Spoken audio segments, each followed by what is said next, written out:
في الفيديو ده هنتعرف على نظريات علمية عن الكون مجننة العلماء لحد دلوقتي، فخليكم معانا.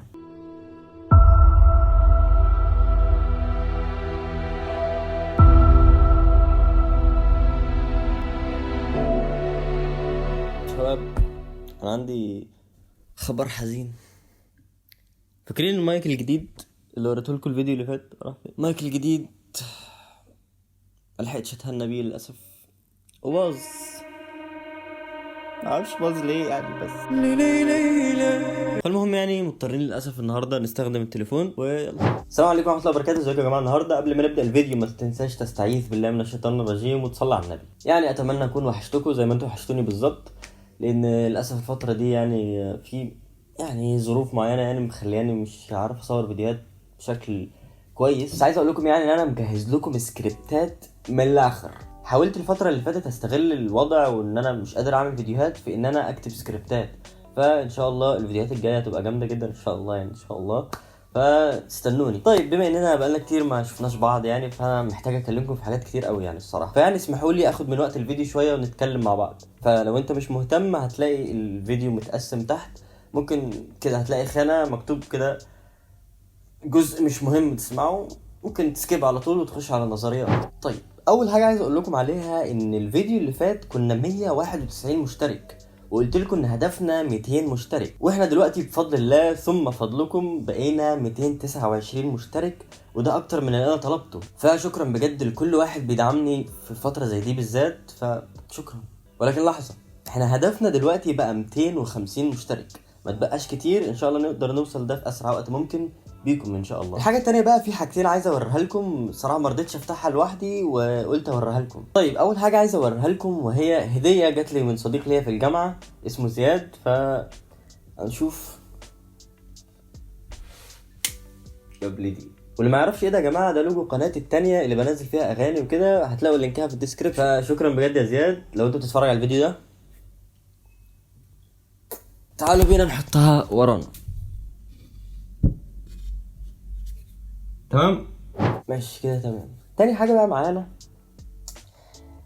هي حاجه حلوه قوي الصراحه. ليه؟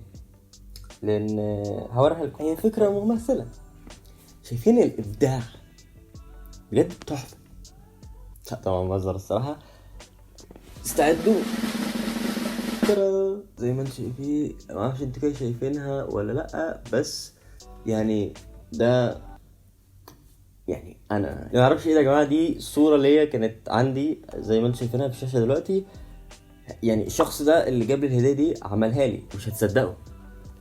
البتاعه دي يدويه الصنع بجد، هي حلوه قوي الصراحه. فالشخص اللي عملها هو عارف نفسه كويس. لو انت بتتفرج على الفيديو ده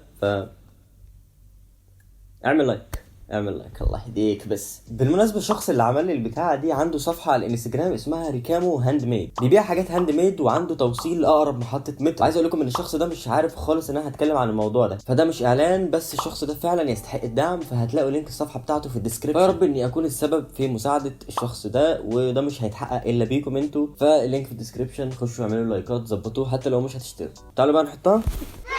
تالت حاجة بقى وهي حركة عملتها برضو، هتلاقوا لينك في الديسكريبشن. اللينك ده لو دخلتوا عليه هتلاقوا كل اكونتاتي في كل المنصات. هستناكم تنوروني في كل حتة، بالذات الانستجرام عشان بنزل فيه صور من تصوير يعني وكده، يعني عشان بحب التصوير قوي بصراحة. هستناكم في الانستجرام ان شاء الله. بس كده، لو انت وصلت للجزء ده من الفيديو فانت يعني اسمك بقى موجود في قلبي خلاص، لان انت استحملت كلام ملوش لازمه كتير قوي الصراحه من شخص ملوش لازمه برضو. فشكرا، اسف ان انا طولت عليكم. بس كده يلا بينا. اول نظريه معانا هي نظريه الهابل فوليوم او مجال هابل. النظريه بتقول ان الكون اللي احنا بنقدر نشوفه في مجال اسمه مجال هابل او الهابل فوليوم، وتسمى بالاسم ده نسبة الى ايدن هابل اللي اقترح النظرية دي سنة 1929. وتعتبر النظرية دي اول دليل لمحدودية الكون. وزي ما قلنا مجال هابل دي منطقة كروية من الكون المرئي بالنسبة لنا، واللي بيخليه مرئي بالنسبة لنا هو الضوء المنبعث، وان احنا عندنا الوقت ان احنا نقدر نوصل له. معلش انا عايزك تركز معايا قوي في الحلقة دي لان معلوماتها تقيلة شوية ولكنها فعلا مبهرة. المهم النظرية بتقول ان احنا ما نقدرش ابدا نشوف ايه اللي موجود ورا المجال المجال ده، ولكن على الرغم من ده إلا إن الكون في توسع مستمر بسبب الضوء الأكتر اللي بيوصل لنا، وده اللي بيحصل مع مرور الوقت، وده اللي بيخلينا إن احنا نشوف أكتر. يعني من الآخر ده معناه إن الكون بتاعنا محدود، ولكن على الرغم من ده إلا إن العلماء متأكدين لحد دلوقتي إن الكون اللي ما نقدرش نشوفه غير محدود. ومع توسع مجال هابل ده بيخلينا ان احنا نكتشف كواكب جديدة، وممكن في يوم من الايام نكتشف كوكب شبه كوكب الارض.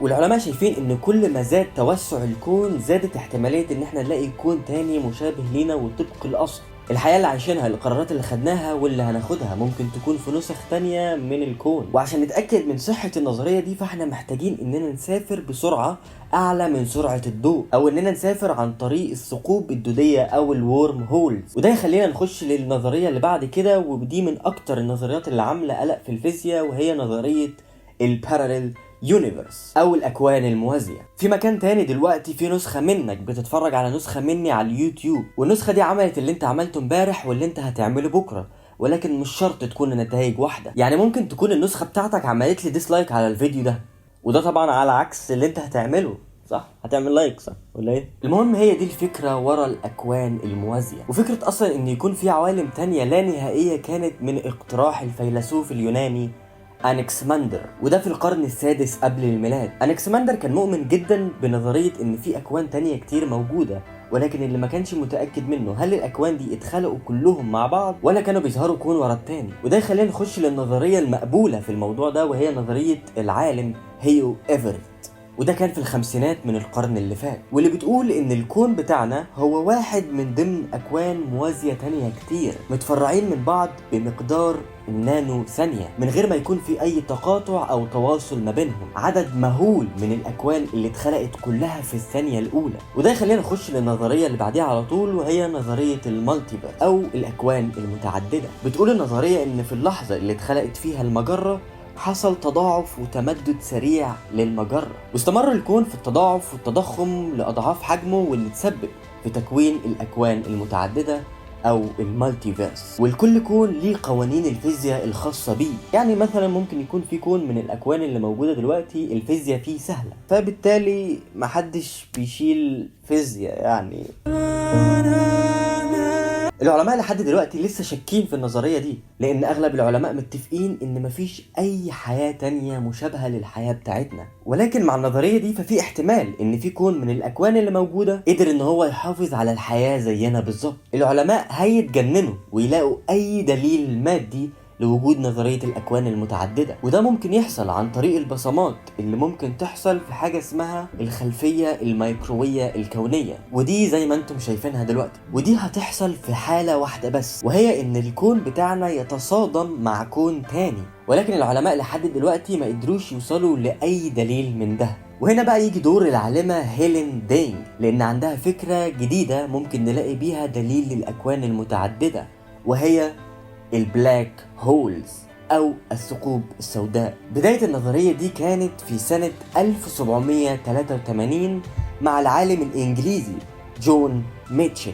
والمكان ده زي ما وصفه جون هو موجود في الزمكان او السبيس تايم، وعنده جاذبيه قويه جدا لدرجه ان حتى الضوء ما بيعرفش يهرب منه. واغلب الثقوب السوداء بتتكون نتيجه انفجار لنجم كبير. العالمه هيلين دينج بقى بتحاول ان هي تلاقي دليل للاكوان المتعدده من خلال اننا نلاقي انواع معينه من الثقوب السوداء اللي ممكن تكون انفصلت عن الكون بتاعها عن طريق حاجه اسمها الكوانتم تانلينج او النفق الكمي. ودي ظاهرة بتكون الذرة ممكن تظهر فيها من جانب تاني من حاجز من المفروض ان مستحيل اختراق الحاجز ده. فلو في مناطق من الكون بتاعنا انفصل بالشكل ده فهيخلفوا وراهم حاجة اسمها البابلز او فقاعات في الكون بتاعنا، والفقاعات دي هتتحول الى ثقوب سوداء فريدة من نوعها. دينج بقى بتعتقد اننا لما نكتشف الثقوب السوداء دي ده هيبقى دليل واضح لوجود الأكوان المتعددة. الحقيقة إن لحد دلوقتي مفيش أي إثبات للأكوان المتعددة، وده يخلينا نخش للنظرية اللي بعديها على طول، وهي لا خلاص كفاية الصراحة، أنا دماغي هتنفجر. واكيد انت كمان دماغك هتنفجر من المعلومات دي الصراحه. فلو عجبكم الفيديو، في 4 نظريات تانية عن الكون ممكن نخليها في فيديو تاني. لو عايزين ده او حابين ده قولولي في الكومنتات. فيعني في نهايه الفيديو ما نقدرش نقول اي حاجه غير سبحان الذي خلق فابدع. اتمنى بعد الفيديو ده يكون سبب ليك في انك تتدبر خلق الله، لان مهما تطور العلم في حاجات غير مقدر لينا كبشر ان احنا نعرفها او نفهمها. فيعني بعد الفيديو ده ما نقدرش نقول غير سبحان الله. لعل الفيديو ده يزيد ايمانك بالله. بس كده، سلام. لحظة سلام. ايه بقولك ايه؟ استنى كده. ايوه. سبسكرايب، فولو انستجرام. ظبطني يا اخي، بحبك يا اخي. سلام.